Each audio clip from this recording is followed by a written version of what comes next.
clica em Test Draft, e aí, na sua conta especificamente, você vai passar a ter uma versão, vamos dizer, beta, né, de teste do seu aplicativo. Então, não adianta, por exemplo, vou criar um aplicativo e, de repente, vou passar para uma outra pessoa utilizar. Não, a não ser que essa pessoa também esteja configurada no Firebase, no Actions, como alguém que é o desenvolvedor dele. Eu falei sobre a questão de que o Android Things, por exemplo, ele ainda não tem a definição de autenticação e propriedade. Então, esse hardware aqui, ele é único e exclusivamente meu, vai ser sempre meu, porque a minha chave de autenticação está tipo, chumbada no código. Antes de fazer... Não, acho que eu vou passar direto, depois eu vou fazer a demo com o celular. Além disso, a gente tem uma questão que você precisa, na configuração do Actions, ativar no seu projeto a API do Assistant SDK. Então, através aqui do painelzinho, você vai procurar o Assistant, e aí vai ter a Google Assistant API.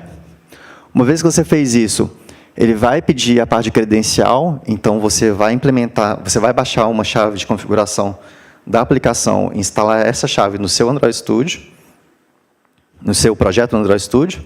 Então, estou indo em criar credenciais, e aí uma vez que eu pedir para criar a credencial, ele vai perguntar qual API que eu estou utilizando, qual vai ser o tipo de onde vai ser chamado a API, aí tem que ser outra UI, porque você não vai ter um processo de autenticação, obviamente, isso está rodando no hardware.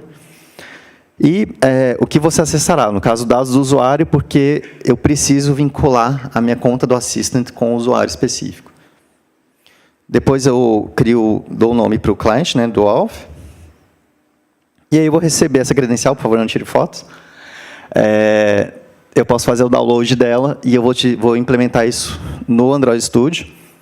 Então, eu vou usar essa Google Alf LibTool, que ela basicamente vai ser o seguinte, vai pegar as minhas credenciais que eu baixei e vai gerar um segredo que está vinculado com o meu usuário. Então, clico isso aqui, vai abrir o Chrome, vou fazer a autenticação, o two-step, se você tiver. E uma vez que você fez isso, ele grava no teu projeto o teu usuário. Então, por isso que ele abriu uma janela aqui, e ele já abre essa janela pedindo permissão do Assistant. Salvou no Android Studio, vamos para o Firebase. Lembrando que, quais são as novidades do Firebase?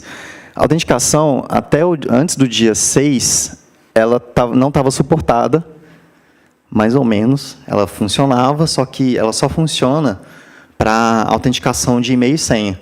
E quem está utilizando o Firebase hoje para fazer esse tipo de protótipo, que for usar, por exemplo, o Real-Time Database, se você não tem um usuário, como é que você tem que configurar o acesso ao Firebase? Alguma ideia? De permissão? Ninguém? Quem já mexeu com o Real-Time Database aqui? Que você tem que definir o read true, write true, né? Na raiz lá, boa sorte, né? Você deixa isso lá e reza para Deus para que alguém nunca saiba que ele consegue apagar seu banco de dados inteiro do Firebase. Com a autenticação, por exemplo, de e-mail e senha, eu posso, obviamente, não é o melhor método de resolver isso, mas eu posso chumbar um e-mail e senha do hardware, e aí no meu Firebase eu controlo uma permissão que, se eu entrar com esse usuário, ele pode mexer nesses nós específicos, ele não pode apagar o banco inteiro. Aí eu também não preciso deixar o meu banco todo exposto. E o Firebase Cloud Message, que é uma lógica que você poderia utilizar, por exemplo, para fazer com que o teu serviço no API AI, né, rodando no Firebase Cloud, no Cloud Functions do Firebase, ele passasse o parâmetro de volta para o hardware, até o dia 6 ele não estava funcionando tão bem. Então, eu não cheguei a testar isso de novo, mas usar o Firebase Cloud Message é a melhor forma de você mandar um comando para o seu hardware, sem que você tenha, por exemplo, que deixar uma conexão do Real-Time Database aberta. Tá?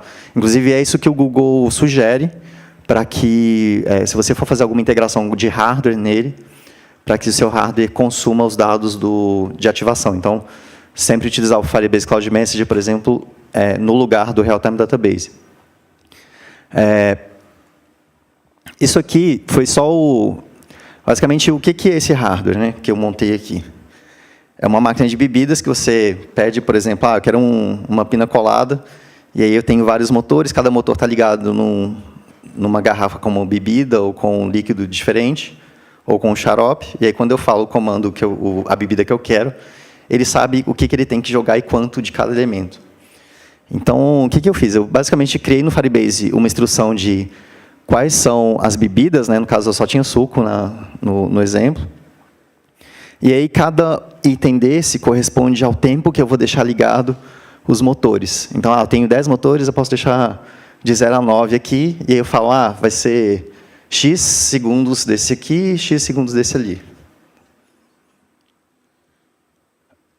Eu tenho também, aqui está a minha functions definida, né? Então, só para mostrar para vocês que o mesmo projeto ele tem um banco de dados que está sendo utilizado pelo hardware e pelo actions, e eu tenho a minha function que está sendo acessada pelo actions. Essa aqui era a máquina. Então, basicamente, eu tenho uma bomba peristáltica aqui que puxa o líquido de uma garrafa. E o legal dessa bomba é que a parte do motor ela é completamente isolada, então o líquido não entra em contato com nada. E aí, sim, do ponto de vista de segurança alimentar, é muito importante isso, viu, gente? Tem projetos... Quem conhece Structables aqui? Já ouviu falar? Structables é um site que você consegue achar qualquer coisa, tipo, como fazer um foguete para ir para a Lua, você acha lá, eles te explicam como fazer isso passo a passo. E aí, um dos exemplos que eles têm, que eles fazem uma máquina dessa de bebida, eles pegam um motor de aquário, aquelas bombas de aquário de água, em que aí fica submerso no líquido. Então, não é muito higiênico. Na outra ponta, então ela puxa de um lugar, passa por essa bomba peristáltica que vai empurrando o líquido pelo cano, e ele dá uma saída num outro ponto. E aí eu posso ter quantos motores eu quiser aqui, desde que o meu circuito aguente. Então, e é até legal por isso que o Google utiliza, por exemplo, nos exemplos dele, um microcontrolador separado, porque eu preciso acionar 10 pinos. O RASP não vai te dar 10 pinos PWM, por exemplo, mas o Arduino Mega te dá. Então, se eu precisar de alguma coisa específica de hardware, é melhor ter um controlador separado para controlar esse hardware, para ver sensores, para fazer toda a operação, e a parte de inteligência do que vai ser acionado está no Android Things, está em Java. Então, obrigatoriamente, se você for mexer com o RASP, você vai ter que fazer isso. Se você utilizar, por exemplo, Arduino, o SP, o que for, ele já tem internamente esse circuito. Então, você consegue utilizar nos microcontroladores sem precisar fazer esse circuito eletrônico aqui. Então, essa aqui, no final das contas, ficou bem parecido, né? Quando você pega o projeto inicial, que é o projeto que o Google fez, da máquina de bebidas, ele está bem parecido. A única diferença é que a parte do controlador que eu montei, ela está isolada. Então, eu tenho o SP que está com os módulos de relés e está conectado no Wi-Fi, no Firebase direto, e poderia estar conectado no Android Things via USB, via I2C, por exemplo, né, para aqueles protocolos de comunicação, podia, mas eu queria fazer um exemplo que eu conseguisse pegar tudo ali e levar para um outro lugar e usar, por exemplo, o celular para controlar ele. Então, por isso foi que eu fiz essa decisão. Coisas muito importantes que você deve fazer, especialmente se você for testar esse aplicativo. Não deixem de conferir a cota que você vai utilizar. Então, uma outra vez que eu fiz uma demo com Assistant, ele acabou, na metade do dia, se eu deixar a demo rodando durante o evento, na metade do dia ela acabou. Eu falei assim, putz, por que está travando o sistema, né? Aí fui ver a cota, tinha sido esgotado. E você tem só 500 requisições por dia, e 100 requisições por usuário, né? Número de máximo de requisições a cada 100 segundos por usuário. Só para você ter uma ideia, toda vez que você fala alguma coisa e manda algum comando, é uma requisição. E como você está criando uma conversa, você vai gastar 10, 15, 20 requisições numa conversa besta para falar que você quer pedir pizza. Então é isso. Você faria um aplicativo Android de acessar um servidor? Não, ele conectaria... Mas, tipo, normalmente, esquece o Android Things. Como que Android você faria implementação para o seu app fazer uma chamada num serviço na nuvem, uma URL? Uma URL. É a mesma coisa.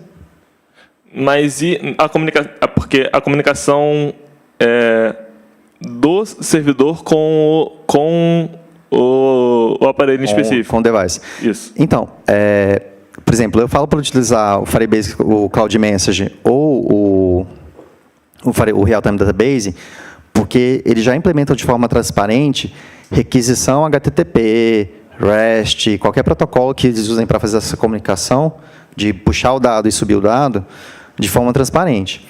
Se você for fazer, por exemplo, eu quero que, igual nesse caso, eu quero consumir um outro serviço, você vai ter que implementar esse processo de comunicação. Implementar mais ou menos. Ao usar um site HTTP, beleza, vou pegar a biblioteca que vai fazer a requisição HTTP e fazer a chamada REST.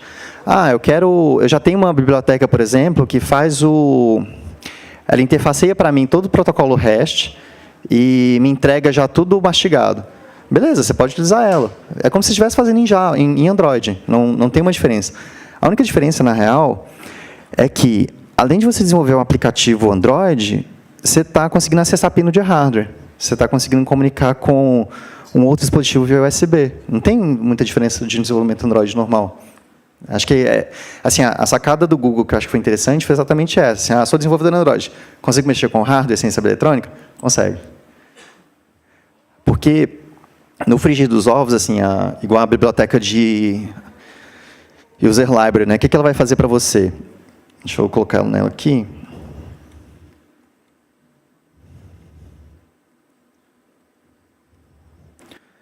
Tipo, eu não sei mexer no protocolo de GPS. Alguém já fez o código que acessa o chip do GPS, pega os dados e fica atualizando a localização. Eu não sei como acionar motor.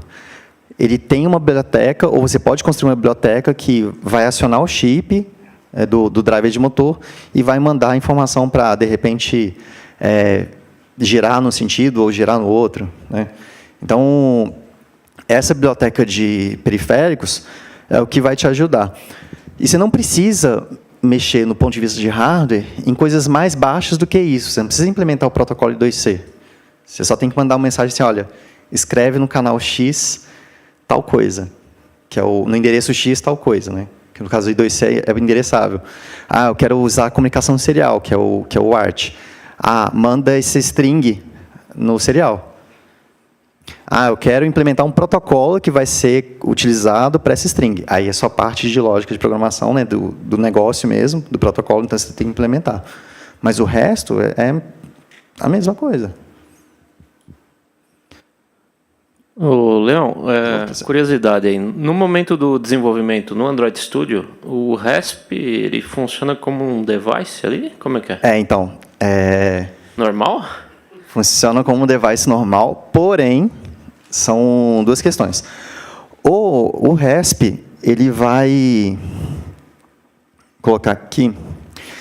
O RESP, esse USB que ele... que estou no USB, deixa eu voltar para o RESP.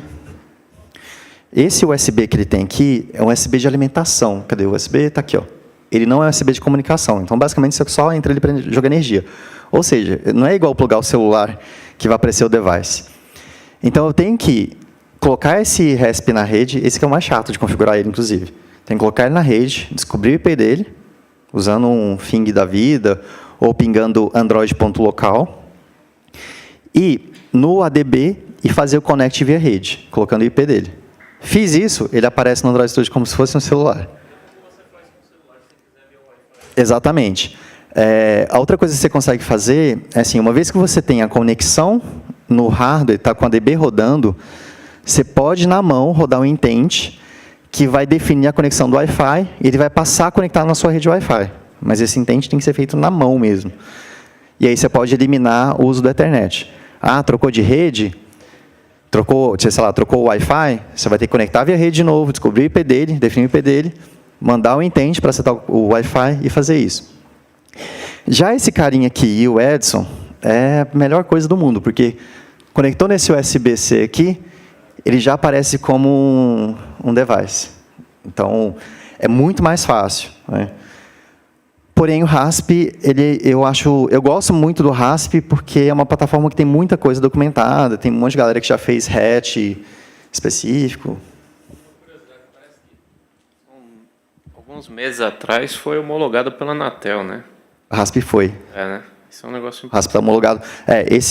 O NXP ainda não tem homologação da Anatel, tá? O RASP tem, inclusive mudou de cor, ele é azul agora. Tá bom. E aí tem o selinho da Anatel. Ter o selinho da Anatel nesse caso é só para dizer que, beleza, a Anatel sabe que ele usa o Wi-Fi nessa frequência e tá ok, mas...